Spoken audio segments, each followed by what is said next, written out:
before the last one in Anambra. The last election in Anambra happens to be the first time Anambra election will be concluded in one day. That it will not roll over because of security incidents. But the last election in Anambra, it happened peacefully. It was concluded in one day. There was no single case of shooting. Nobody was injured. Nobody was killed in that election. And what happened? Because we employed science, evidence-based measures, the Nigerian police force and other security agencies, the Nigerian police force being the lead agency in internal security, we employed proactive measures. Election security doesn't happen on the very day of the election. It happens weeks, months before election. And certain things were put in place, and that was what gave us a peaceful election in Anambra. The same thing in FCT, February this year, the local council election. The last one, 2 people were killed in Buhari area council on the day of election. This one happened, it went on peacefully. Close to 0 cases of ballot box snatching. The same thing in Ekiti just last month. We had the governorship election in Ekiti last month. The previous one, 4 years ago, 2 people were killed on the day of election. But the last one, no incident happened. What am I trying to draw is that the Nigerian police force, we have identified those things that are likely to cause disruption of election. Those things that would make elections not to be peaceful. And the Nigerian police force is putting in place measures to make sure that those threats don't materialize on the day of election. Election is coming up in Osun next month.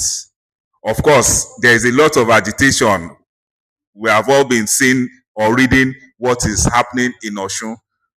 But the days leading to the election, based on the security planning and strategies we are going to put in place, there's going to be another peaceful election in Osun, God willingly, next month.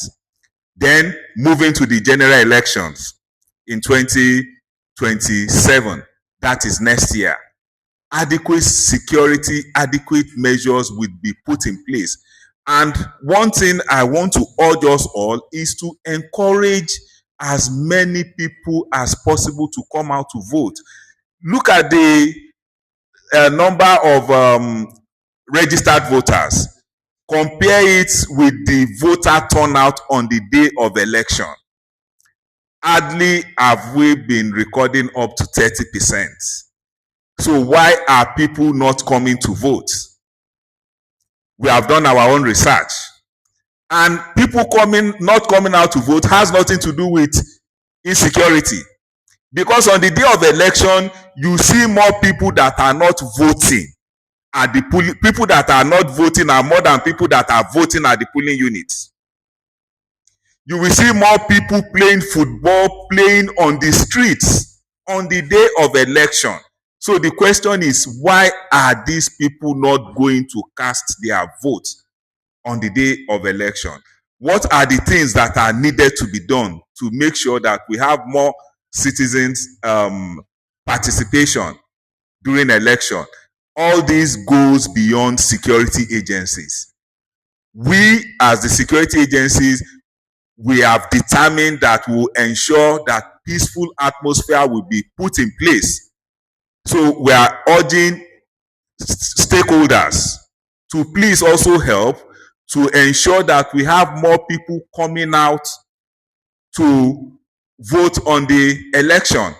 I picked a point on the issue of using imams to also advocate to people to come out to vote. This is a welcome development. The more we encourage people to come, the more we are going to see a high number of participation in our elections. Thank you very much for inviting us. Thank you. Please, a round of applause for him again. He's a police officer. You're not clapping. We'll see how you behave when you get to the polls 2027 and the rest of the election. Please, a proper round of applause for him.